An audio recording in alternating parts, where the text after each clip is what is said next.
capítulo 21 de Mateo, verso 18. Dice la escritura: por la mañana, volviendo a la ciudad, tuvo hambre. Jesús tuvo hambre. Y viendo una higuera cerca del camino, vino a ella y no halló nada en ella sino hojas solamente. Y le dijo: nunca jamás nazca de ti fruto. Y luego se secó la higuera. Viendo esto, los discípulos decían maravillados: ¿cómo es que se secó enseguida la higuera? Respondió Jesús, les dijo: de cierto os digo que si tuvierais fe, diga conmigo fe, si tuvierais fe y no dudareis, no solo haréis esto de la higuera, no solo haréis esto de la higuera, sino que si a este monte dijereis: quítate y échate en el mar, será hecho. Diga conmigo: será hecho. Vamos, dígalo fuerte: será hecho.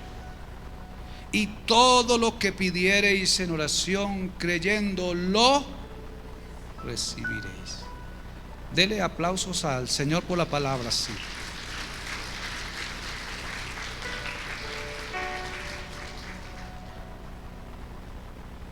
Y entonces aquí hay una como dualidad, por decirlo así, de la experiencia del acontecimiento, del suceso que se registra, del hecho que se evidencia, de la acción que se llevó a cabo, de la manifestación del poder de Dios en Jesús de una manera milagrosa. Y lo primero que debemos revisar es ese detalle de la higuera. Es una planta, está ahí. Yo no sé si esa higuera estaba esperando a Jesús, pero si estaba esperando a Jesús, pasó mal. Pasó mal. Alguien pudiera haber dicho: bueno, ¿y qué tenía que ver esa pobre planta? ¿O por qué el Señor va a atentar así con una planta? Solo es una planta. Pudiera uno argumentar que el Señor amaneció un tanto enfadado, un tanto salido de la normalidad de su ambiente emocional, y de pronto se pudo haber enfurecido en esa expresión. Amaneció, quizás pudiera decir uno, que se paró con el pie izquierdo, decimos en nuestros adagios populares, y encontró la planta, y quizás por causa de las presiones que tenía de ira que había acontecido en el día anterior, entonces la planta llevó del bulto, decimos por ahí. Esa pequeña planta está allí, esa higuera está allí.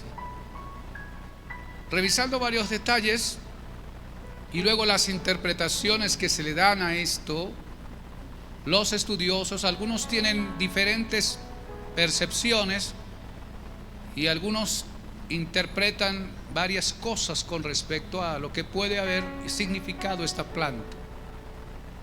Algunos dicen que esta higuera era símbolo del pueblo de Israel, en la condición en la que estaban y luego en la que iban a estar. Cabe dentro del proceso de interpretación. Es simbólico y está dentro de lo que se puede registrar y en lo que se acepta con respecto a este campo. Otros dicen que dentro de esta perspectiva simplemente es una manifestación del poder de Dios en acción. Jesús quería manifestar su poder de esa manera, evidenciando a los discípulos una acción diferente a la conocida en su ambiente habitual, y manifiesta su poder, su autoridad, se evidencia su actividad. Otros, analizando el texto, pueden pensar que había una manifestación para enseñar a los discípulos lo que se puede hacer en una fe activa, en una fe no solamente activa, sino fortalecida, inmovible, inquebrantable, una fe alineada con la voluntad de Dios. Y cabe todo el ambiente de esto para uno poder enseñar esta escritura. El hecho es que el Señor va a manifestar, pero la razón por la cual el Señor lleva a cabo esta acción de dar una palabra, declarar una palabra sobre esta higuera, es porque el Señor se acercó a la higuera en una necesidad. Dice que Él, muy de mañana o por la mañana, tuvo hambre. Diga conmigo, tuvo hambre.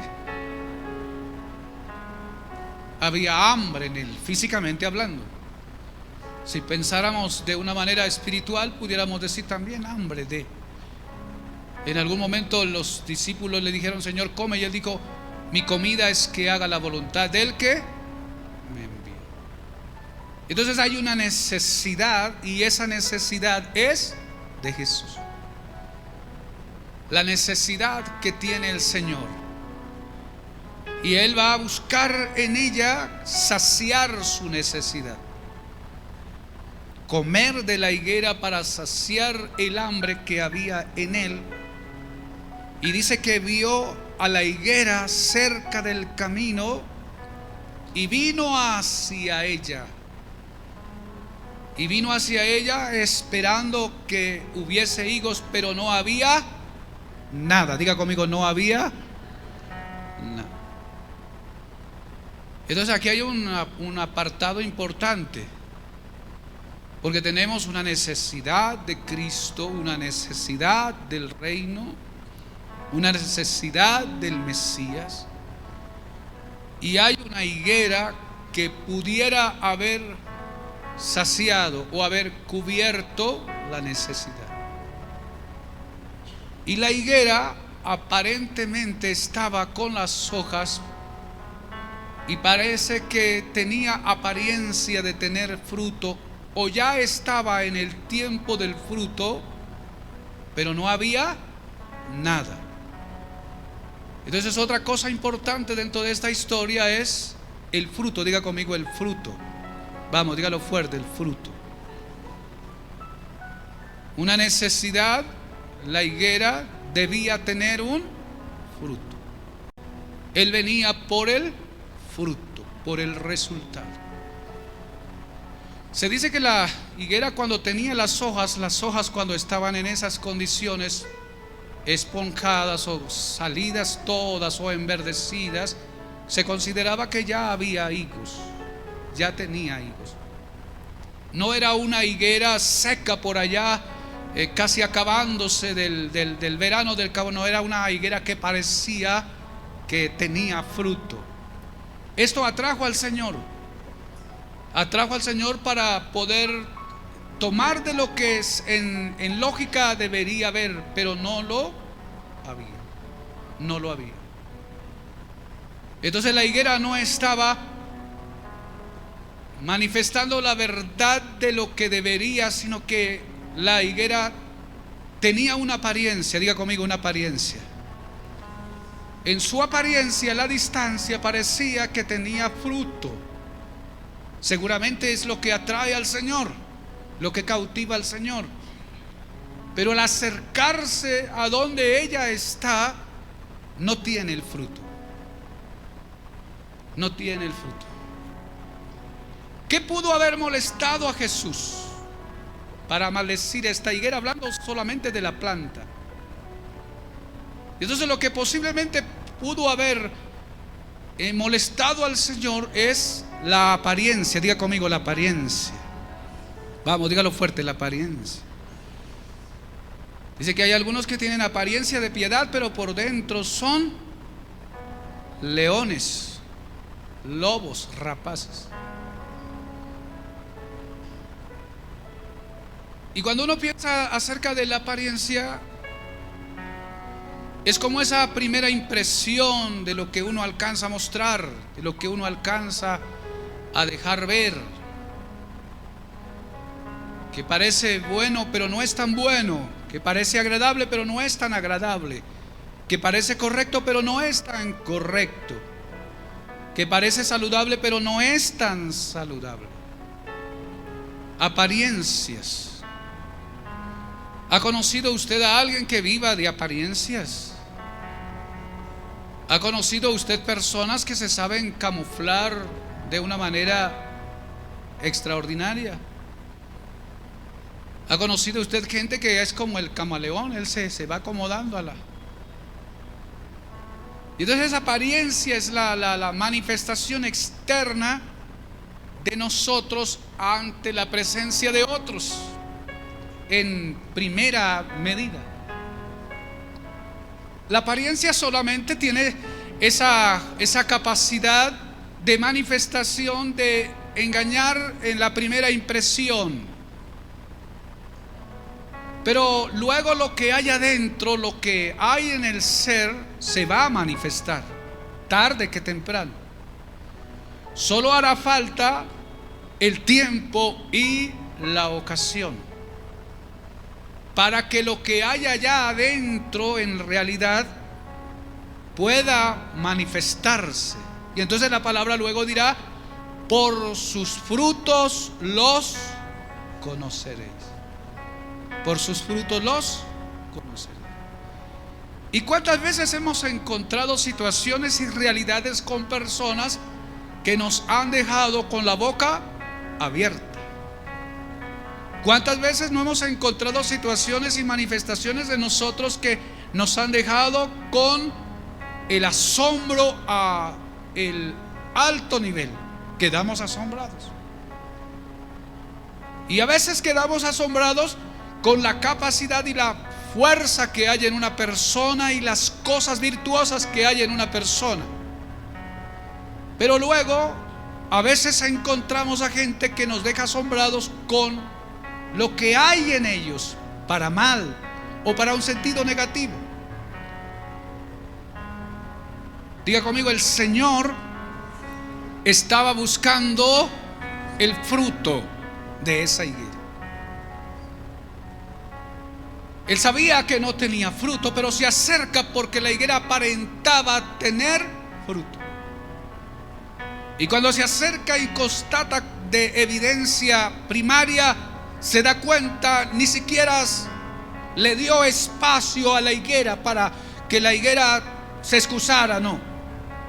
Instantáneamente suelta la palabra y le dice: nunca más darás fruto.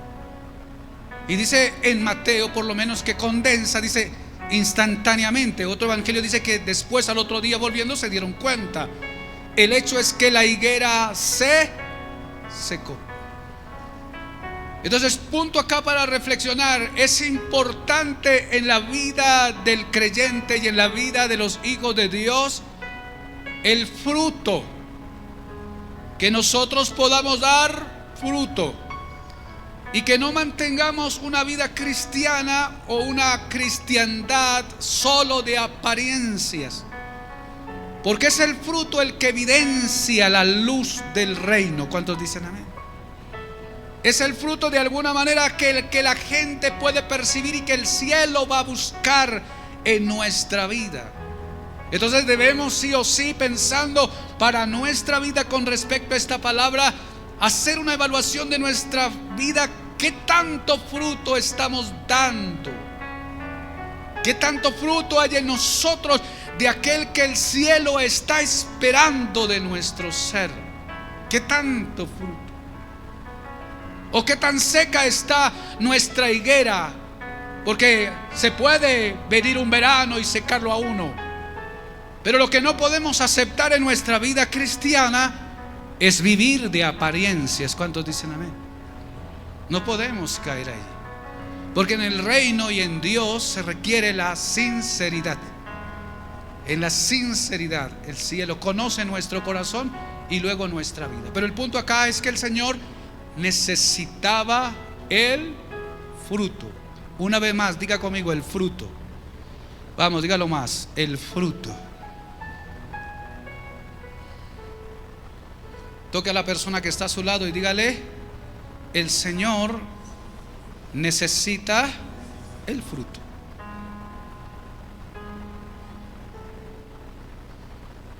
En este caso eran higos, pero en su vida, ¿qué es el fruto? ¿Cuál es el fruto que Dios espera de usted?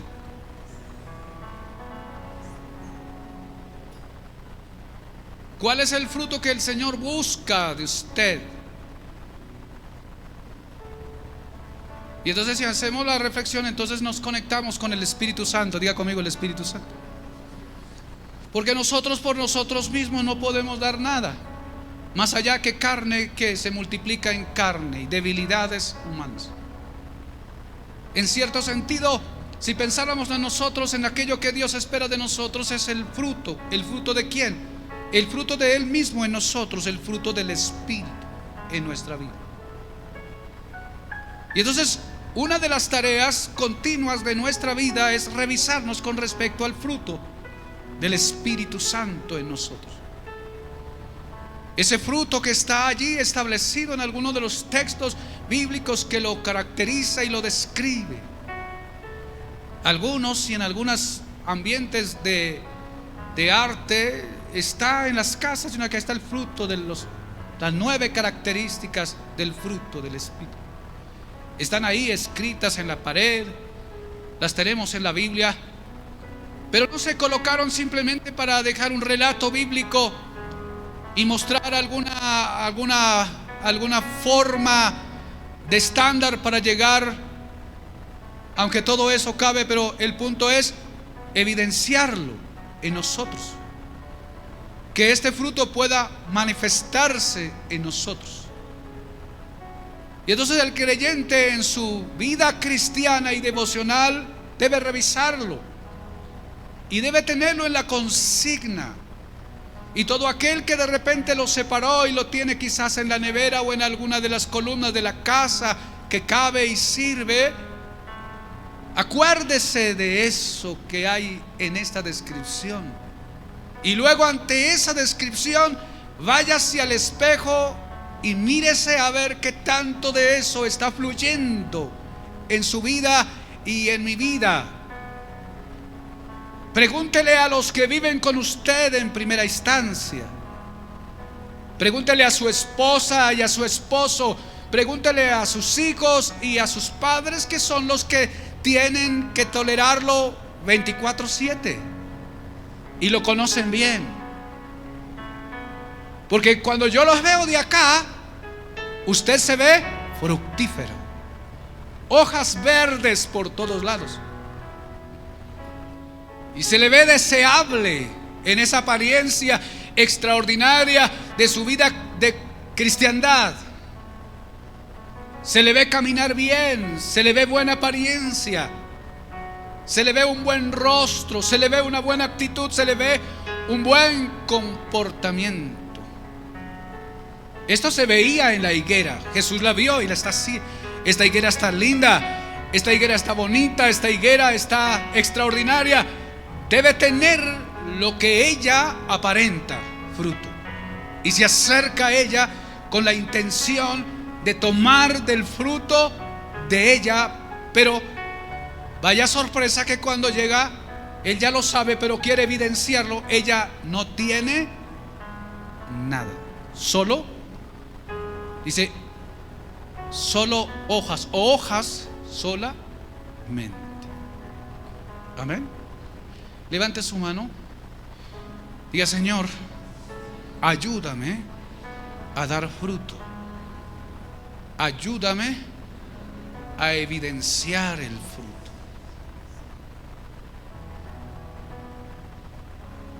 Entonces estábamos diciendo que ese fruto del Espíritu está allí, pero no podemos dar el fruto por nosotros. El fruto lo da el Espíritu. Es el Espíritu en nuestra vida el que va a dar la manifestación del fruto. Porque no es un asunto solamente de esfuerzo humano o de intención o disposición humana, como establecer un nuevo hábito en la vida o montarse uno en algún sentido de acción para poder mejorar su condición humana. No, este es un asunto meramente espiritual y un tanto místico, pero es la tarea del Espíritu de Dios en la vida del creyente. Es el Espíritu Santo.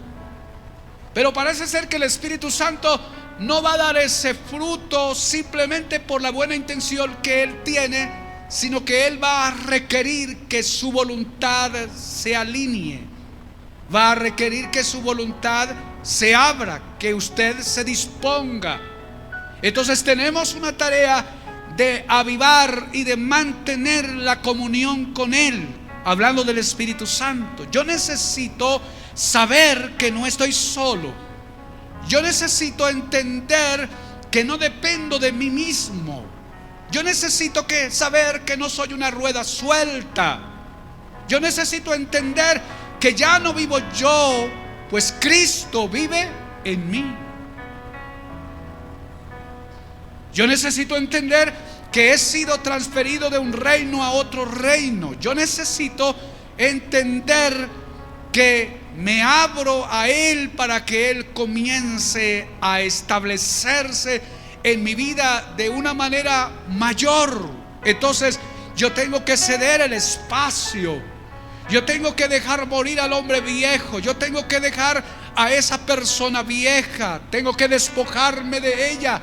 Pero no me despojo simplemente porque quiero, sino porque le he dado espacio al Espíritu de Dios para que Él se vaya entronando en mi ser. ¿Cuántos dicen amén? Entonces la reflexión sería: necesitas sí o sí darle espacio al Espíritu Santo en tu vida a tal medida que Él pueda ocuparlo todo. ¿Cuántos dicen amén? Jesús dijo: el que cree en mí, como dice la Escritura, de su interior correrán ríos de agua viva. Correrán ríos de agua viva. Y dice, y esto hablaba del Espíritu Santo que iban a recibir. Es el Espíritu Santo. Y entonces eso que la Escritura dice conecta con el libro de Ezequiel. Y allá en el libro de Ezequiel, entonces está la idea de que Ezequiel está teniendo una visión y el ángel del Señor o el Espíritu lo mueve a él y lo lleva hacia las aguas. Y dice, y midió 1000 codos y me dijo: Ezequiel, acércate, te muestro de dónde salen las aguas. Pero midió 1000 codos y dice, me hizo pasar las aguas hasta los tobillos. Midió otros 1000 codos y me hizo pasar las aguas hasta las rodillas. Midió otros 1000 codos y me hizo pasar las aguas hasta los lomos. Midió otros 1000 codos y entonces ya no se podía pasar las aguas sino a nado. Entonces la expresión era que aquel que le estaba mostrando aquella manifestación del río de Dios que era el Espíritu Santo requería sí o sí el sumergirse completamente en esa manifestación de agua. Y luego dice que luego que cruzó el río al otro lado había de tal y tal extraordinarias cosas. Y dice, y todo aquel que nadare por este río y entrare por estas aguas vivirá para siempre. El Espíritu Santo está ahí en la manifestación. Y entonces en el Espíritu Santo vamos a manifestar el fruto, porque sí o sí nosotros los cristianos nacidos de nuevo en ocasiones nos damos espacio para irnos a la carne. Y cuando usted se fue a la carne, cuando usted se dejó en la carne, usted se volvió más peligroso que el diablo, más peligroso que Satanás, porque Satanás tiene una cierta autoridad de embrujar, de dañar. Y como él sabe que ya no podrá con el cristiano, buscará las formas de asfixiarle su relación con Dios, su tiempo con Dios, su vida con el Espíritu Santo, para encontrarlo en algún momento en la carne. Y cuando hay un cristiano en la carne, nos volvemos horrorosos.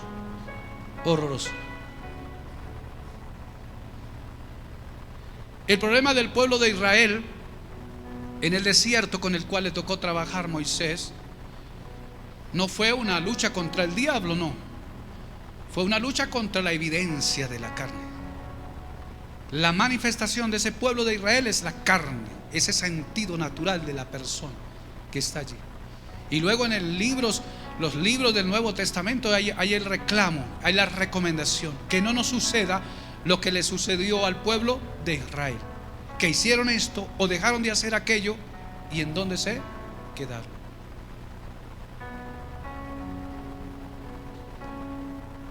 Nosotros los cristianos y los que nos acercamos a Dios, nos acercamos la mayoría en tantas necesidades, y buscamos a Dios con el sentido de que Dios responda a nuestra vida.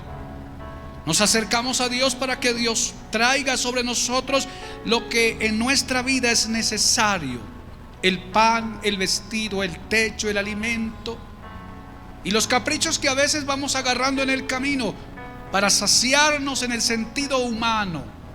Y tenemos a un Dios claro que está dispuesto a respaldarnos, pero todas aquellas cosas, aunque son necesarias y básicas para la vida, no son el fin en sí, en la eterna voluntad del Padre.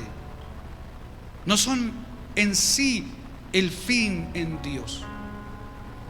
Y cuando hablamos de la reflexión y la evaluación y la revelación de la palabra, entonces Cristo la dijo: todas estas cosas que son parte de la vida doméstica de ustedes como cristianos, hijos o discípulos del reino, eso en el cielo tiene un nombre, y el nombre que le da el cielo o el reino de los cielos son añadiduras.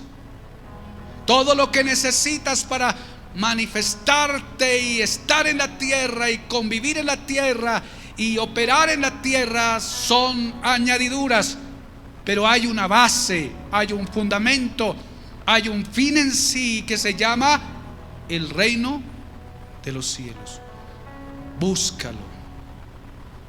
Buscad el reino de Dios y su justicia, y lo demás vendrá por añadidura.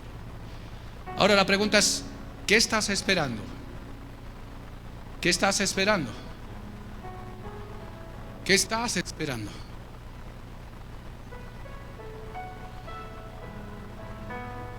¿Qué estás esperando? Y lo otro es: ¿qué estás buscando? Porque lo que buscamos, encontramos. ¿Cuántos alaban el nombre del Señor? Lo que buscamos, encontramos. Colóquese de pie por el tiempo para poder orar.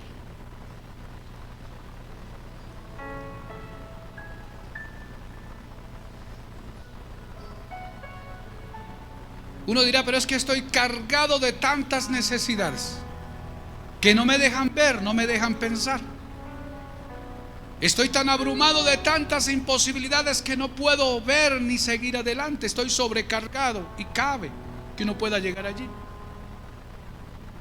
Pero entonces el punto es: necesitas redireccionar tu camino, tu vida, tu mente, tu espíritu, tus pensamientos, tus ideas, para que te puedas enfocar en lo que es trascendente y en lo que es liberador en sí. Y lo que es trascendente y lo que es liberador es Dios, pero Dios en el sentido original de su voluntad, y para nosotros es el Espíritu Santo. Y entonces tenemos que echar la mirada al Espíritu Santo para que Él se ocupe de nosotros, y sea el Espíritu Santo quien nos ayude a asesinar o asfixiar y exterminar ese hombre y esa mujer que impide que haya fruto. Esa naturaleza carnal, ese carácter, ese temperamento, ese ser nuestro que no se deja dominar por Dios, y a veces nos aferramos peleando. Entonces en esa instancia nos toca hacer lo que hizo Jacob en un momento de su historia. Cargado de todo el ambiente del bagaje de la vida y las experiencias que ha tenido, se encuentra en un momento de pánico, de miedo, donde tiene que enfrentar una realidad que había quedado pendiente en el camino, y ahora entra en temor. Pero gracias a Dios, porque se apareció el ángel de Jehová. Y él dice que apartó a todos, los pasó en un lugar y los pasó hacia el otro, a sus hijos, sus animales, sus siervos, y se quedó solo. Y peleó, dice que en la noche peleó con el ángel y batalló con el ángel toda la noche. Y dice que al rayar el alba, el ángel ya se quería ir y le dijo: no te vas hasta que no me bendigas. No te muevas de aquí hasta que no me bendigas. Peleó toda una noche. Pero ¿cuál era la pelea? No era la pelea de deme la bendición. La pelea era la transformación, porque había algo en él que no estaba dejando fluir a Dios ni a su paz interior, y necesitaba entregarla. Luego Oseas dirá que la pelea que tuvo era en lloro y lamento, ruego y humillación delante del Señor. Pero a veces tenemos nuestro ser personal, ese hombre, esa mujer entregado en un sentido carnal, y en vez de humillarnos delante de Dios y retirarnos a que Él tenga misericordia de nosotros, entramos en la discusión, entramos en el reclamo, entramos en la demanda, entramos en la pelea, entramos a ofender la gloria del Señor. Y yo quiero decirle a alguien: cuidado con ofender la gloria del Señor, porque si usted entra en ese lugar, no la va a pasar muy bien. No la va a pasar muy bien. En estos días de experiencia ministerial estábamos en un culto como estos, y entonces encontrábamos el culto, y el culto como que no empezaba a fluir. No había fluidez en el culto, porque uno percibe cuando está el Espíritu Santo. Uno percibe cuando está la gloria de Dios en medio del auditorio, o cuando uno queda como seco, el altar seco, el auditorio seco, los hermanos secos. Seguimos hablando de lo mismo, pero hay algo que la gloria del Señor no está fluyendo. No está fluyendo. Y el Espíritu Santo, luego que terminó el culto y ministramos, yo voy a preguntar al Espíritu Santo: Señor, ¿por qué esto? ¿Por qué aquello? Y el Espíritu Santo me mostró.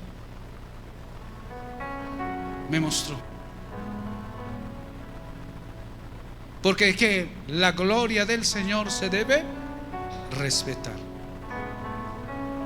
Y no puedo yo subir a un altar para ministrar en una condición que no es la correcta, en un espíritu que no es el correcto, porque su gloria está allí.